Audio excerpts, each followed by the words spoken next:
Hello everyone, मैं मनीष शर्मा, आपका chemistry educator physics 365 के डिजिटल प्लेटफॉर्म पर आपका स्वागत करता हूं। ये व्हाट्सअप चैनल है जिसका लिंक जो है अवेलेबल है डिस्क्रिप्शन में फिजिक्स 365 पर। और यहाँ पर हमारे पास में हर दिन के नोट्स जो है सभी सब्जेक्ट के हिंदी और इंग्लिश मीडियम में उपलब्ध करवाए जाते हैं, अवेलेबल करवाए जाते हैं। और हर दिन जो नया वीडियो बनता है वो हम यहाँ पर लिंक में रखते हैं या अपने व्हाट्सएप चैनल पर। इसके साथ ही यहाँ पर सॉल्व न्यूमेरिकल जो है एवरी टॉपिक, यानी प्रत्येक टॉपिक जो भी कराया जाता है उसके जो भी न्यूमेरिकल बनते हैं उसके प्रैक्टिस सेट के रूप में और जो यहाँ पर करवाए जाते हैं वो भी यहाँ पर आपको मिलते हैं। इसके साथ ही यहाँ पर जो आपको जो कोई भी स्टूडेंट जो है अगर ऑफलाइन हमसे जुड़ना चाहता है तो ये हमारा एड्रेस है, आप जल्दी से यहाँ पर संपर्क कर सकते हैं। और ये फोन नंबर है, यहाँ पर भी आप जो है कॉल लगाकर इंक्वायरी या क्वायरी अपनी ले सकते हैं। तो इस यूट्यूब को फिजिक्स 365 ऑनलाइन पर सब्सक्राइब करें। Thank you.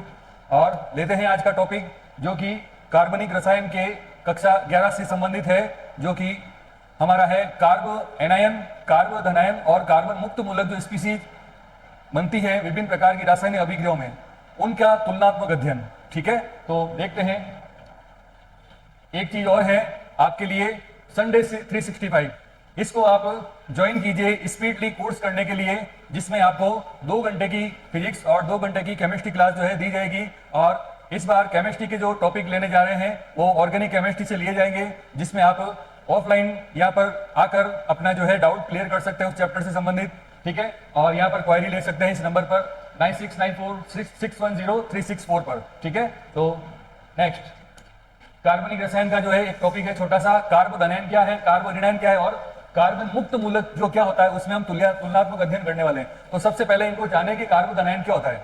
जब किसी अणु के अंदर कार्बन परमाणु उपस्थित है और कार्बन परमाणु किसी एक ऐसे अन्य परमाणु से जुड़ा है जो कि कार्बन से अधिक विद्युत ऋणी है, यानी कि कार्बन से अधिक विद्युत ऋणी का मतलब यह हुआ कि वह कार्बन के जो इलेक्ट्रॉन है, जो बंधित इलेक्ट्रॉन है सहसंयोजक, वो अपनी ओर खींचने वाला है कार्बन से। तो क्या होगा, अगर कार्बन से अधिक विद्युत ऋणी कोई परमाणु, एक्स परमाणु, अगर इन साजित या सहसंयोजी बन के दोनों इलेक्ट्रॉनों को अपनी ओर खींच ले तो हमारे पास में जो स्पीशीज मिलती है वो क्या मिलेगी, यहां से हमें C+ के रूप में दिखेगा और X जो है वो माइनस के रूप में दिखेगा। तो इस प्रकार से कार्बन परमाणु के ऊपर प्लस आवेश आना क्या प्रदर्शित करता है कि वह कार्बन जो कार्बनिक अणु जो है उसमें कार्बोधनायन की निर्माण हो गया है, कार्बोधनायन का निर्माण हो गया है। कार्बोधनायन को इंग्लिश में कार्बोकैटायन भी कहते हैं, कार्बोकैटायन। तो हमें कुछ इंग्लिश टर्म्स भी पता होनी चाहिए कि किस प्रकार से इनको इंग्लिश में बोला जाता है। इसके विपरीत अगर कार्बन परमाणु से कोई ऐसा वाई समूह जुड़ा है जो कार्बन परमाणु से कम विद्युत ऋणी है, यानी कि ये वाई परमाणु इस या क्या कहते हैं, वाई परमाणु इस तरह का है जो अपने से इलेक्ट्रॉनों को, साजित इलेक्ट्रॉनों को दूर करने वाला हो, तो क्या होगा कि जब ये दूर करने वाला होगा और कार्बन अधिक विद्युत ऋणी होगा, देखो ये मैं अंडरलाइन कर रहा हूं, ये कर रहा हूं किस परमाणु के लिए, जहां पर कोई परमाणु अधिक विद्युत ऋणी है। ऊपर वाले एग्जाम्पल में एक्स जो है वो कोई अधिक विद्युत ऋणी परमाणु था और यहाँ पर कार्बन जो है वो अधिक विद्युत ऋणी परमाणु है। तो इस कंडीशन में क्या हो सकता है कि ये साजित इलेक्ट्रॉन जो है ये किस के ऊपर, कार्बन के ऊपर शिफ्ट हो जाएंगे, जिससे हमें जो स्पीशीज मिलेगी उसमें क्या होगा, ये 2 इलेक्ट्रॉन, एक तो खुद का कार्बन का, एक कार्बन का जो दूसरा परमाणु था उसका भी आ गया है, तो यहाँ पर हम माइनस लगाएंगे और वाई के ऊपर क्या लगा देंगे, प्लस लगा देंगे। ये वाई का इलेक्ट्रॉन जो है कार्बन पर शिफ्ट हो चुका है। इस प्रकार की जो स्पीशीज बनती है जिसमें कार्बन पर नेगेटिव चार्ज आ जाता है तो उसे कहते हैं कार्ब एनायन बोला जाता है। ठीक है, फिर अगर कुछ ऐसी अभिक्रियाएं जिनमें कार्बन के साथ में कोई भी XYZ परमाणु जुड़ा हो, ठीक है, इसको हम Z ले लेते हैं, यहां पर हम इसको Z ले लेते हैं, और Z परमाणु जो है ये माने कि बाहरी आक्रमणकारी के प्रभाव में या किसी ताप पर या सूर्य के विकिरण पर या किसी पेरोक्साइड के प्रभाव में यहाँ पर साजित इलेक्ट्रॉन जो है वो दोनों परमाणु अगर अपना अपना इलेक्ट्रॉन लेकर पृथक हो जाते हैं तो उस कंडीशन में हमें जो स्पीशीज मिलेगी उसमें क्या मिलेगा कि कार्बन का एक इलेक्ट्रॉन जो साजित किया वो अलग हो चुका है और Z के ऊपर जो एक इलेक्ट्रॉन था वो Z परमाणु अपना इलेक्ट्रॉन लेकर पृथक हो चुका है। इस कंडीशन में क्या होगा कि इस घटना को कहते हैं समास विदलन, और समास विदलन से जो स्पीशीज मिलती है ये वाली, हमने जो ये नाम लिखे हैं वो इसका लिखा है C+ का, एक नाम लिखा है C- का और एक नाम लिख रहे हैं कार्बन फ्री रेडिकल या कार्बन मुक्त मूलक बोला जाता है। ठीक है, रेडिकल। तो इस तरह से जो ये तीनों स्पीशीज मिली है हमें, उनमें तुलनात्मक अध्ययन करें तो किस प्रकार से जो पॉइंट है वो हमें देखने होते हैं। तो सबसे पहले बात करेंगे कि इनका गुण क्या है, कि एक तो बना है कार्बन मुक्त मूलक बना हमारे पास में, एक बना है कार्बोधनायन और एक बना है कार्बोनिडाइन। ये इनके गुण है, और ये गुण किस कारण आए? उस सहसंयोजक बंध के कारण आए, जो या तो किसी कार्बन परमाणु पर चले गए दोनों, या दोनों इलेक्ट्रॉन किसी उसके साथ वाले जुड़े परमाणु पर चले गए, या फिर दोनों परमाणु अपना अपना इलेक्ट्रॉन लेकर पृथक हो गए। तो यहाँ पे देखें कि इसका जो निर्माण होता है वो किस प्रकार होता है। यहाँ पे बनता है कार्बन मुक्त मूलक। किस कारण बनता है? देखो जरा बोल के बताओ, ये किस कारण बनता है? सहसंयोजक बंध के समान विचलन से। तो यहां से क्या होता है, कार्बन का इलेक्ट्रॉन और कार्बन का इलेक्ट्रॉन दोनों अपने अपने इलेक्ट्रॉन लेकर क्या हो गए? पृथक हो गए। तो इस कंडीशन में जो हमारे पास स्पीसीज मिलती है उसे क्या कहते हैं? कार्बन मुक्त मूलक कहते हैं। यहां पर जो है CH3 बॉन्ड CH3 है, यानी कि इसको अणु को क्या कहते हैं? दो कार्बन है तो एथ, और सिंगल बॉन्ड होने के कारण एल्केन नहीं है तो ए और न लगाया तो नाम हो गया इसका एथेन, नाम हो गया इसका एथेन। ठीक है, अब यहां पर क्या होता है, जब दोनों कार्बन परमाणु अपना अपना इलेक्ट्रॉन लेकर पृथक होंगे तो यहां पर जो स्पीसीज मिलेगी इसे CH3 को क्या कहते हैं? बोलो, मिथाइल कहते हैं या मैथिल कहते हैं। ठीक है, तो इसको क्या बोलेंगे? मैथिल। और एक इलेक्ट्रॉन इसके ऊपर हमें दिख रहा है तो इसके कारण इसकी स्पीसीज का नाम बोला जाएगा, बोलेंगे मैथिल मुक्त मूलक। मैथिल मुक्त मूलक बोला जाएगा इसको। ठीक है, नेक्स्ट देखें, विसमास, ये जो है कार्बोनाइन जो है वो किस प्रकार मिलेगा?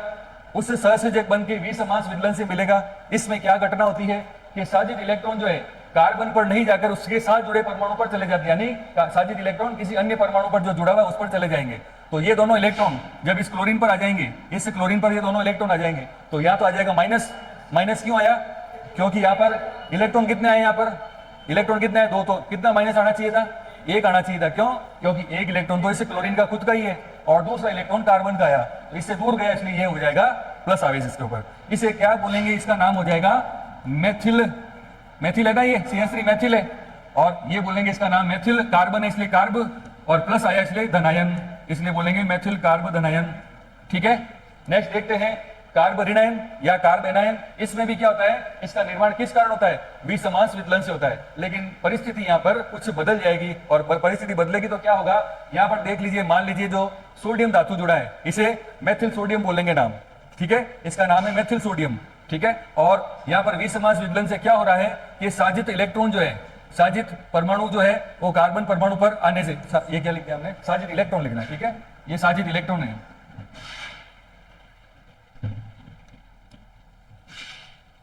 साजित इलेक्ट्रॉन जो है वो दोनों के दोनों किस पर आ गए?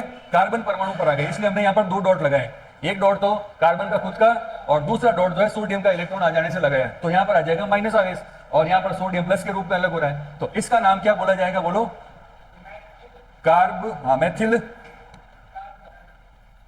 कार्बोनिडाइन। ठीक है, इसका नाम बोला जाएगा मेथिल कार्बोनिडाइन। अब देखें अगला पॉइंट कि इसमें जो संरचना होती है वो किस प्रकार की दिखाई देती है। यहां पर देखें आप लोग, अगर मैं इसकी बात करूं CH3 डॉट की, तो कार्बन से कितने हाइड्रोजन जुड़े? इसमें कार्बन से कितना हाइड्रोजन जुड़े, और इसमें कार्बन से कितना हाइड्रोजन जुड़े? 3। ठीक है, तीनों में 3-3 जुड़े, लेकिन व्यवस्था क्या है? देखो जरा, इस कार्बन के पास में कितना डॉट है? लास्ट वाले में कितना डॉट है? 2, और यहाँ पर कोई डॉट है?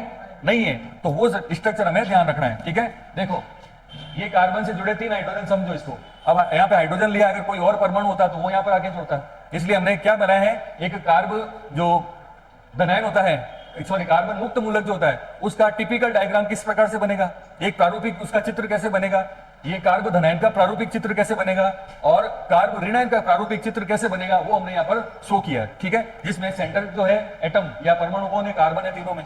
ठीक है, यहाँ पर ये मानो कि यहाँ हाइड्रोजन हाइड्रोजन हाइड्रोजन है, या Cl Cl Cl होता, या कोई और परमाणु होता, तो उसके लिए खाली जगह छोड़ दी हमने। ठीक है, और चूंकि कार्बन की संयोजकता कितनी होती है? 4 होती है, तो 3 तो यहाँ पर बंद बन जाते हैं।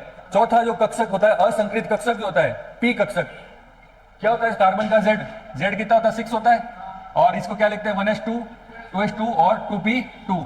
तो यहाँ पर जो है 2s के इलेक्ट्रॉन और 2p के कुल कक्षक होते हैं 3। ठीक है, तो यहां से क्या हो जाता है? एक एक इलेक्ट्रॉन का यहाँ पर क्या हो जाता है? साझा होता है, और एक इलेक्ट्रॉन जो है यहाँ पर अतिरिक्त आ जाएगा।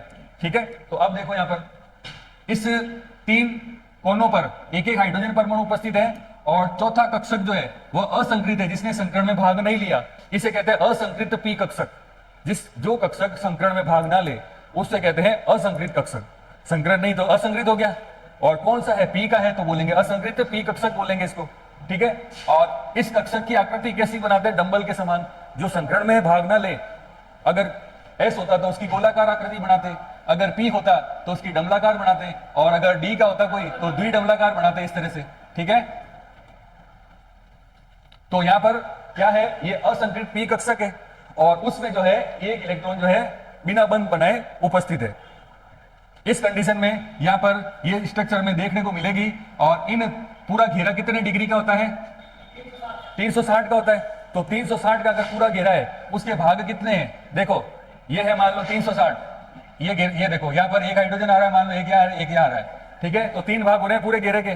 तो पूरे घेरे के यहाँ पर 3 भाग होने के कारण इसको क्या कहेंगे, इसमें कितने डिग्री बोलेंगे, 360 को कितने से भाग दें, 3 करेंगे तो कितना डिग्री आएगा, 120 डिग्री आएगा। ठीक है, तो यहाँ पर जो है हाइड्रोजन कार्बन हाइड्रोजन या कोई परमाणु कार्बन परमाणु, या कोई परमाणु है या भी कोई परमाणु है, इन 3 बिंदुओं के बीच की दूरी जो है, बीच का कोण जो है वो 120 डिग्री होता है। ठीक है, और ये तीनों के तीनों जो कार्बन से जुड़े हुए 3 बंध जो हैं वो एक ही तल में है, इसलिए 3 कोनों का बनता है समतल, इसलिए बोलते हैं समतल त्रिकोणीय। ठीक है, यहाँ पर देखो, अब यहाँ पर इसका कार्बन का इलेक्ट्रॉन को कोई दूसरा परमाणु लेकर चला गया था। इस कंडीशन में यहाँ पर इसका कोई इलेक्ट्रॉन नहीं है, यानी कि ये रिक्त कक्षक है। ठीक है, रिक्त पी सॉरी असंकृत पी कक्षक जो है वो कैसा है, रिक्त है, खाली पड़ा है। यहाँ पर क्या है, एक इलेक्ट्रॉन युक्त है, ये वाला यहाँ पर एक इलेक्ट्रॉन युक्त है, और यहाँ पर जो है 2 इलेक्ट्रॉन युक्त संकृत कक्षक है। यहाँ पर खास बात है, चेंज क्या हो रहा है, ये संकरण में भाग ले चुका कक्षक था। ठीक है, इसलिए इसको बोलेंगे संकृत पी कक्षक, बाकी यहाँ दोनों जगह असंकृत पी कक्षक रहेंगे। ठीक है, संकृत sp3 कक्षक कहलाएगा ये। ठीक है, sp3 संकरण होता है इसमें। नेक्स्ट देखें, इसकी ज्यामिति जो है, अभी बोला था कि 3 कोनों का समतल है, तो बोलेंगे इसकी समतल त्रिकोणीय।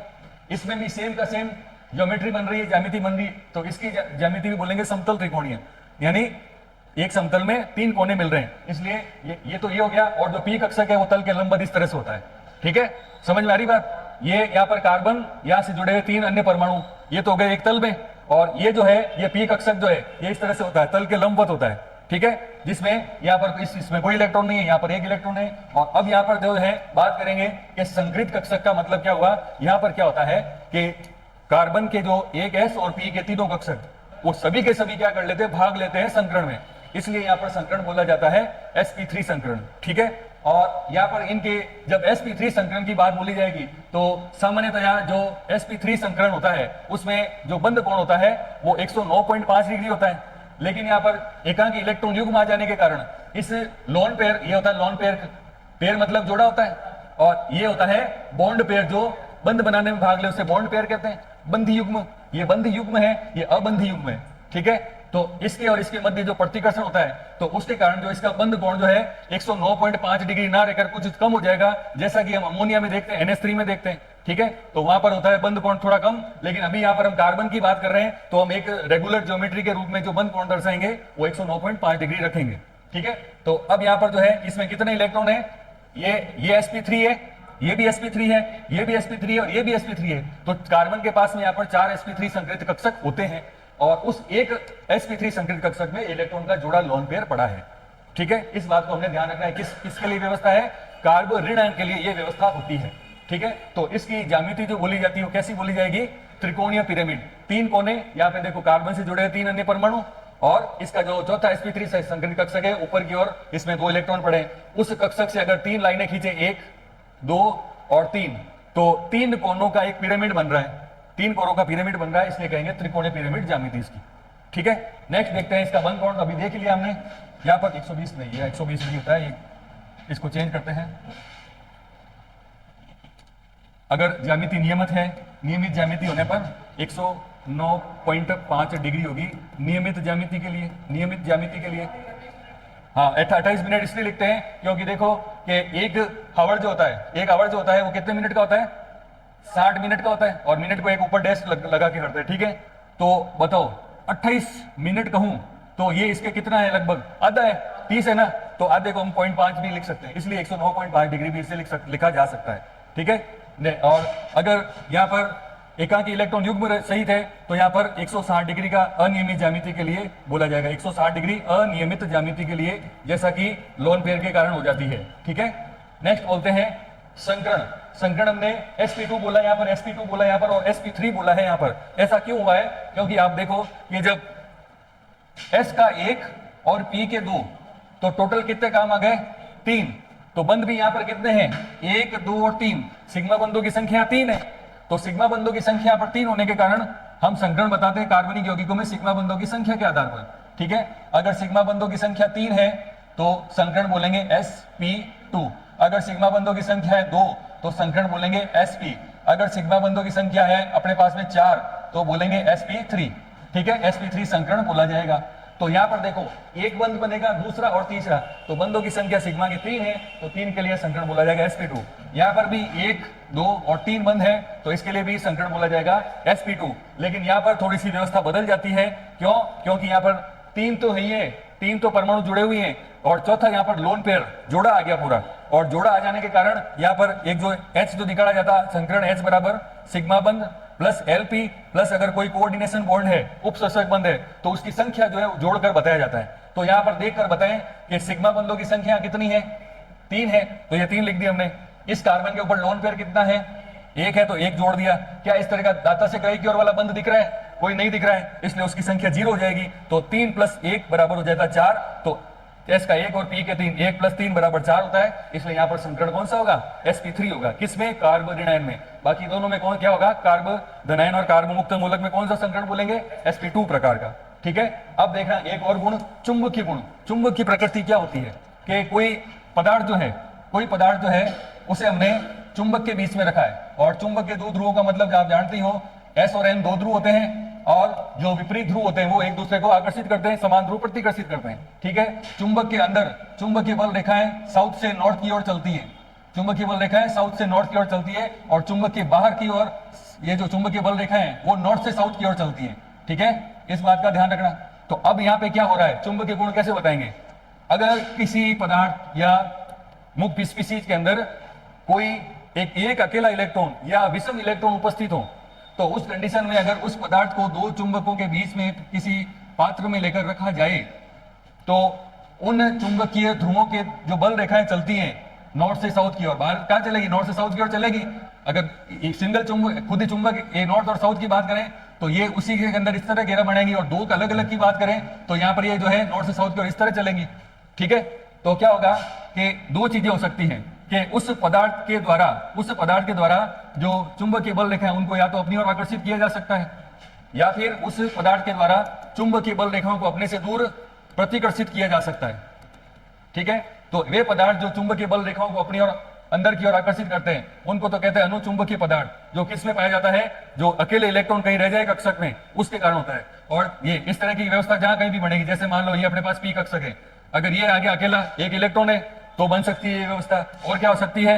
ये देखो अभी भी क्या है, अकेला इलेक्ट्रॉन आ रहा है तो बन सकती है, अभी भी अकेला आ रहा है तो भी हो सकती है। नेक्स्ट यहाँ पर ये डबल हो गया, लेकिन अभी यहाँ पर ये एक अकेले इलेक्ट्रॉन पड़े तब भी अनुचुंबकीय, लेकिन जब पूरे भर जाते हैं इस कंडीशन में यहाँ पर ये प्रतिचुंबकीय व्यवहार करेगा। ऐसा विन्यास जिसका भी होगा वो प्रतिचुंबकीय व्यवहार करेगा। और यहाँ पे देखें कि जो पदार्थ जो है चुंबकीय बल रेखाओं को प्रतिकर्षित करेगा, उसमें क्या होते हैं? सभी के सभी युग्मित इलेक्ट्रॉन होते हैं, या तो युग्मित होंगे या फिर कक्षक जो है वो रिक्त रहेंगे, तो ये 2 चीजें संभव हो सकती है। अनुचुंबकीय कोण, जहां पर कहीं पर भी एक भी इलेक्ट्रॉन अकेला ऐसा अयुग्मित दिख जाए, वो अनुचुंबकीय व्यवहार दर्शाएगा। ठीक है, तो देखें यहां पर, यहां देखें यहां अकेला इलेक्ट्रॉन दिख रहा है एक। ठीक है, इसलिए ये क्या करेगा? चुंबकीय बल रेखाओं को अपनी ओर आकर्षित करेगा। कौन? मेथिल मुक्त मूलक, तो इसकी प्रकृति हो जाएगी अनुचुंबकीय। ठीक है, यहां पर हमें ऐसा कोई भी इलेक्ट्रॉन नहीं दिख रहा है, सभी के सभी इलेक्ट्रॉन है उन्होंने क्या कर रखा है? जोड़ा बना रखा है, तो डबल इलेक्ट्रॉन है। तो इस कंडीशन में भी ये कैसा व्यवहार रखेगा? प्रतिचुंबकीय, ये चुंबकीय बल रेखाओं को अपने से दूर करेगा। और यहाँ पर देखो ये 2 इलेक्ट्रॉन आ गए, यानी कि ये एक अपर डायरेक्शन का है, दूसरा डाउनवर्ड डायरेक्शन का है, तो इसमें भी कोई अयुग्मित अकेला इलेक्ट्रॉन नहीं है, तो इसकी प्रकृति भी कैसी होगी? प्रतिचुंबकीय होगी। ये 3 चीजें जो थी ये हमने कम से कम 3 पेज का काम इस एक साथ एक पेज पर कर लिया है। ठीक है, तो इनकी कंपैरेटिव स्टडी करोगे और फिर इसमें से कोई भी प्रश्न आता है तो आपको जब ये तीनों की चीजें कंपैरिजन के रूप में याद रहेंगी तो आप किसी भी एक का उठा के देखो, करना होगा उत्तर आप लिख सकते हो आराम से कि पहले नंबर 1 पे हमने ये लिखा था, उसमें ये चीजें थी। नंबर 20 में जो दूसरे पर था वो कौन था? कार्बोधनायन था, उसमें ये चीजें आ रही थी। और लास्ट में हमने कार्बोनिनायन लिखा था, उसमें ये कुछ परिवर्तन जो थे। तो जब हम किसी 2 या 3 एक जैसे चीजों को एक साथ कंपैरेटिव स्टडी करते हैं तो वो जो है चीजें अपने दिमाग में ज्यादा स्थायी रहती है। ठीक है, तो इस तरह से कंपैरेटिव स्टडी करना हमारे लिए अच्छा रहता है। ये काफ़ी समय तक, लंबे समय तक ये चीज़ें याद रहेंगी आपको। ठीक है, तो ये हो गया। चलो मिलते हैं नेक्स्ट वीडियो में। Thank you.